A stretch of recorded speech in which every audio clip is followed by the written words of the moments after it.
नमस्कार. केळी बागायतदारांनो, तर हा प्लॉट 4 महिने पूर्ण होऊन गेलेला आहे. बुंद्यांची साईज ही अशी 1 फूट जाडीची किंवा रुंदीची मिळालेली आहे. त्यानंतर इतर कॅनॉपी डेव्हलपमेंट वगैरे ह्या अशा पद्धतीनं या प्लॉटमध्ये झालेल्या आहेत. एकंदरीत ही अशी साईज आणि ही ग्रोथ, हे चेंजेस जे आहेत तिथं जे हे वाढतं आहे, अशा पद्धतीने ह्याची ग्रोथ चालू आहे. पुन्हा एकदम टणक आहे.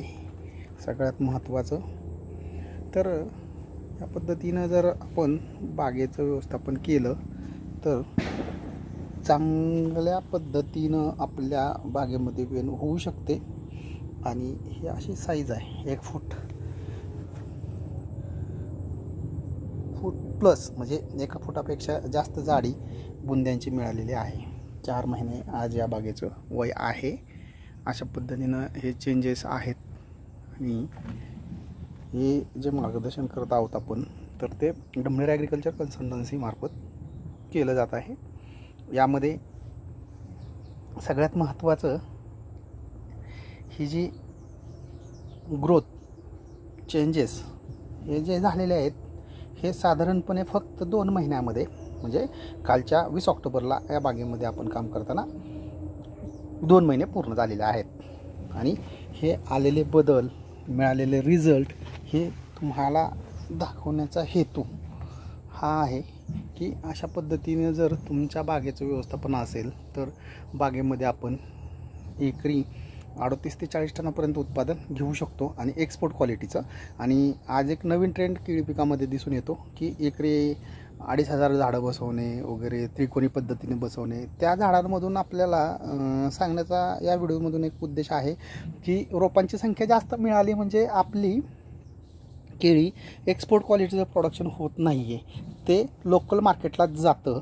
ह्या व्हिडिओ बनवण्यापाठीमागे उद्देश आहे. कारण आपल्याला सगळ्यात महत्त्वाचं जी काही 1250-1300 रोपं एकरी आपण बसवतो, त्याच्यामध्ये जी क्वालिटी मिळते, जे एक्सपोर्ट माल आपण प्रोडक्शन करू शकतो, तो आपल्याला या ठिकाणं 2500 रुपये एकरी बसवल्यानंतर मिळत नाही आहे. हे या व्हिडिओच्या माध्यमातून सांगण्याचा उद्देश आहे. कारण 2500 रोपं बसवणं हा कन्सेप्ट थोडासा वेगळा आहे. फक्त रोपं बसवून आपल्याला क्वालिटी प्रोडक्शन किंवा एक्सपोर्ट क्वालिटीची बनाना प्रोडक्शन करता येत नाही आहे.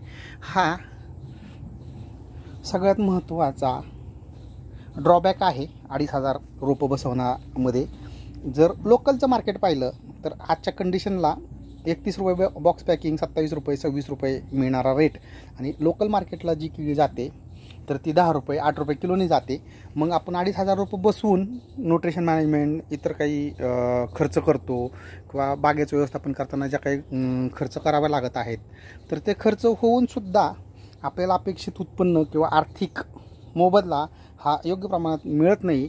त्याचं कारण एकच की आपण सघन लागवड किंवा दाट लागवड करून आपण कोणताही हेतू साध्य करू शकत नाही आहे. आणि हेतू साध्य म्हणजे काय की आर्थिक सक्षमीकरण शेतीतून करणं ही काळाची गरज आहे. आणि हेच होत नसेल तर 2500 रोपं किंवा 2200 रोपं, 2400 रोपं जे काही बसवतात, ती बसवण्याचा जो ट्रेंड आहे हा फक्त एकरी रोपं बसवण्याचा आहे.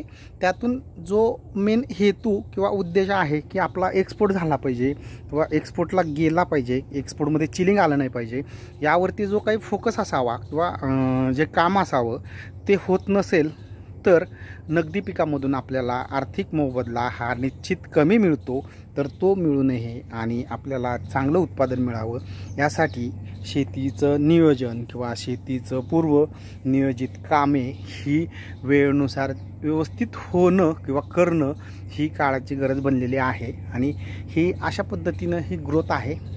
प्लॉटचे जे दिवस पूर्ण झालेले आहेत ते 4 महिने झालेले आहेत. आणि अशा पद्धतीनं हे सर्व तुम्हाला या व्हिडिओमध्ये दिलेलं आहे.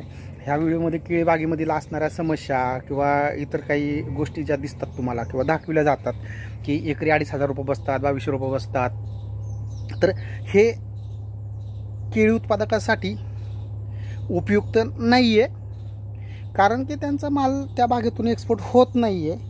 आणि एक्सपोर्टचं जर विचारलं तर एक्सपोर्टला आपल्याला जी स्टँडर्ड प्रमाण आहे 6x7 किंवा 6x6 किंवा 6x5 यावरती लागवड करू शकता. शक्यतो 6x7 वरती लागवड असेल तर आपण केळीचं उत्पादन हे एक्सपोर्ट करू शकतो किंवा होऊ शकतं. आणि कीड रोग व्यवस्थापन असेल, इतर काही डिसऑर्डर ज्या बागेमध्ये निर्माण होतात तर त्या बागेमध्ये होऊ नयेत म्हणून स्पेसिंग अंतर हे स्टँडर्ड असावं. फक्त झाडांची सघन लागवड किंवा दाट लागवड करून आपल्याला एक्सपोर्ट उत्पादन घेता येत नाही आहे, हेच या व्हिडिओच्या माध्यमातून सांगण्याचा उद्देश. आणि हे एकूण आजच्या कंडिशनची जी वाढ आहे ही 4 महिन्याची कशी वाटते हे कमेंटमध्ये नक्की शेतकरी मित्रांनो सांगा. धन्यवाद.